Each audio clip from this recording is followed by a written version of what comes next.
congratulate the applicants on their listening to our feedback. They've widened cycleways, they've made the busway cycleway, or the commuter cycleway, 4.5 metres wide. We highly commend them for that. However, there are two issues I want to speak to you today which I am significantly concerned about. The first is the B1050 new roundabout, and the second is the permeability of the development for cars. The B1050 roundabout, if the new access road has no provision for safe bicycle or other non-motorised users crossing the new southern access road. Even the Highways Agency, that mecca of carbon, is proposing a better NMU provision along their new A14 motorway, expressway, or whatever they're calling it this week. The proposal is to have a signalised crossing to the north of that roundabout, stopping all the traffic on the B1049 from Long Stanton and Willingham. You cross over the road, you cycle all the way down to the motorway, you cross over a few more signalised crossings, and then cycle all the way up a hill, down a hill, and then back to where you actually wanted to be. We don't consider that an acceptable solution. So we would request that the B6 conditions in the pack in front of you today for the planning permission for this new roundabout includes provision for safe movement of bicycle and other non-motorised user traffic across that main road. This is especially important for people from Long Stanton and from the Phase 1 development, which that new access, this new cycleway will provide to the new close farm business park.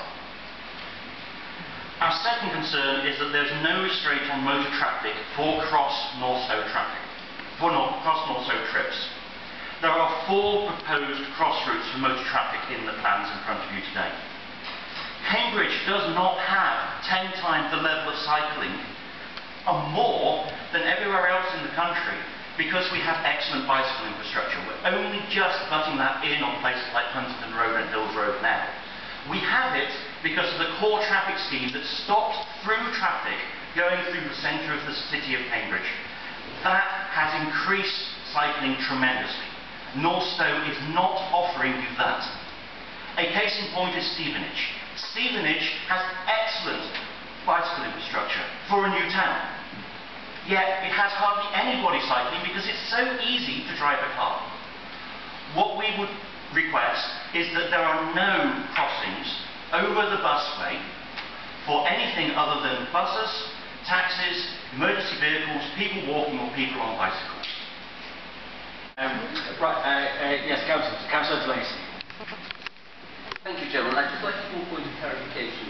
On page 31 of the document pack, there is discussion about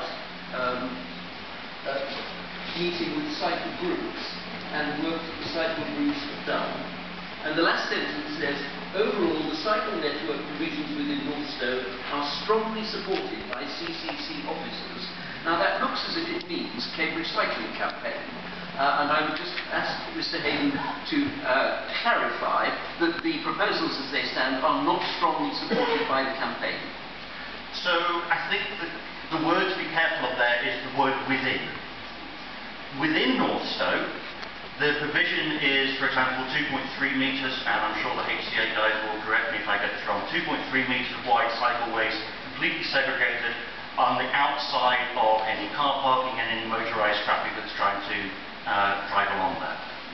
We fully support that part of the proposal. The issue is what happens outside of the development on the south side, and also if we want to make this development an exemplar development in terms of cycling, if we want to replicate the success of Cambridge, the higher levels of productivity that we have here, even than in the other place, because of the levels of cycling we have, the lower incidence of diabetes. We have half the level of diabetes in Cambridge than pretty much anywhere else in the country, because we've got so many people actively moving around. If you want to replicate that in Northstowe, you don't do that by building 4 main roads through the middle of the development to allow people to drop their kids off at school, because that's the only safe way of doing it in their car, rather than sticking the kids on the bicycle and saying, right, make your own way to the secondary school. Yes, the reference to CCC officers at the end of paragraph 143, Councillor Delacy, is of course to Cambridge County Council officers, not to Cambridge Cycling officers. Other questions? Yes, Councillor Riley. Thank you, Mr. Haydon, for alerting us to this B1015 new roundabout issue, which I was blissfully ignorant about.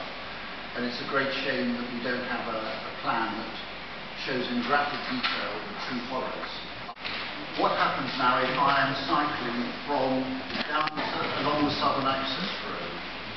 Well, cycling down the Southern Access Road, that's fairly easy. You come down the Southern Access Road where the dual carriageway is. Right. You go around the corner. Yep. You stop once to cross over the entrance to the New Farm Business Park, and you cross again the exit from that road, and then you go down to the A14 to access, for example. Yes, that's fine. And that's okay, isn't it? That part of it is fine. The issue is from the B1050. So you're coming down from Longstanton on the straight north-south? Yes. Right. So what is not shown on here are the plans which were approved by this group for the Phase 1 cycleway. And that Phase 1 cycleway was on, let me get this right, on the east side of that road. Yes. At some point, during the working group discussions, it was made aware to us that what would have to happen is that there would be a toucan crossing on the B1050 to cross from the east side of the B1050 to the west side, and then because there's no safe way to cross the 5 or 6 lanes worth of traffic at that point, you would have to cycle all the way down the current drainage ditch, down to the A14 junction, across a couple of toucan crossings, up the embankment because you've got to get up to the level of the road, and then back down to the level of the fens or the fields, and then cycle all the way back up if you want to get to that business park. If this were the Netherlands, this is not the design you would have in front of you. You would have a roundabout that was a couple of metres higher, that would have permeable access through or underneath the roundabout. I will also point out that my own analysis of this junction shows that with a slight increase in traffic, the volume of traffic coming from the A14 into the Southern Access Road will more than likely reduce the volume of traffic that can come down the B1050. At about 20% levels, I was showing that virtually no cars were able to exit onto their roundabout from the B1050 south, requiring signalisation. If signalisation was provided, then you can pulse the traffic from the B1050 and the traffic coming off the A14, and also provide a safe cycle route around that at breadth. Could I ask Mr. Parrott to come back on this? Yes, please. Thank you, Chairman. Yes, the issue here is that the Southern Access Road needs to provide and mitigate for journeys from Phase 2 to Bar Hill. That is the objective of their proposal and the full application for the Southern Access Road first.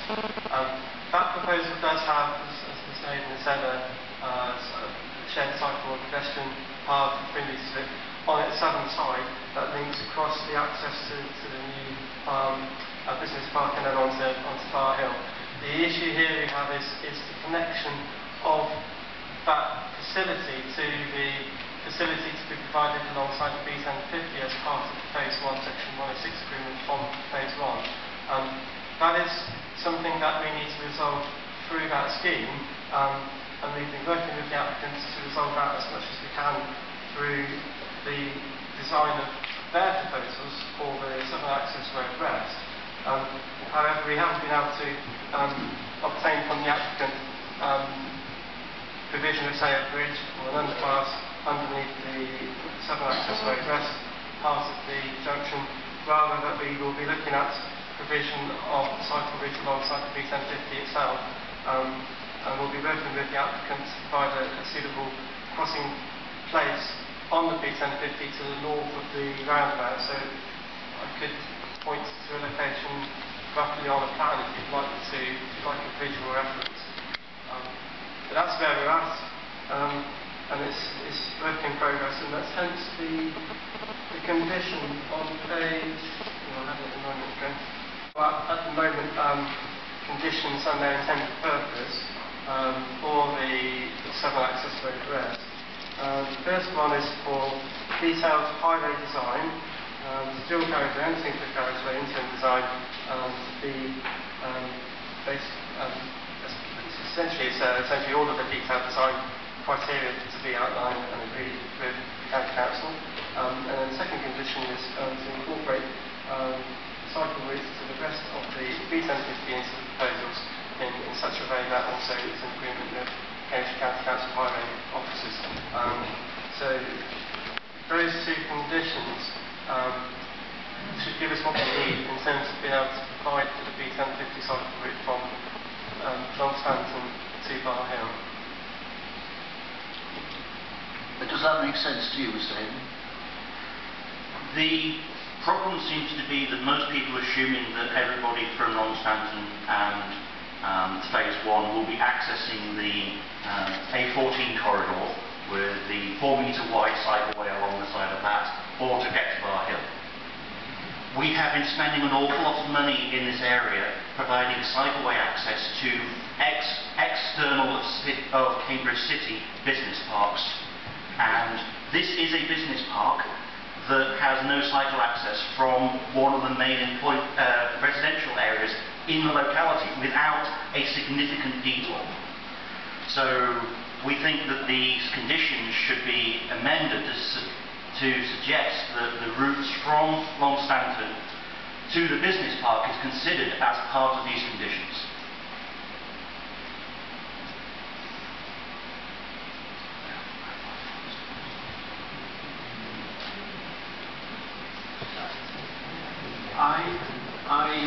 You've obviously raised something, Mr. Haydon, which officers would like to work on, and I think members would generally be sympathetic to having work looked at that. And I think the better thing is to let officers work on that during the break and see if they.